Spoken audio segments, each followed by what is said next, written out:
Nais panagutin ni Makabayan Blockhouse Deputy Representative Franz Castro at Gabriela Representative Ardine Brosas ang SMNI sa posibleng paglabag kaugnay ng pagpapakalat ng maling impormasyon. Kasunod yan ng mga programang nasasangkot sa red tagging at pagpapakalat ng umano'y fake news.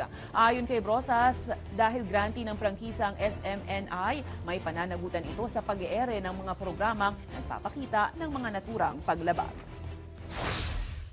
Hindi tama ang ginagawa ng SMNI na pumupostura bilang news outlet pero nagpapakalat naman ng maling impormasyon. Nakita natin dito yung una, may accountability dito ang SMNI as a grantee ng franchise about doon sa mga programa na nag-air ng patuloy na mga mga red tagging or pagde-disseminate ng mga disinformation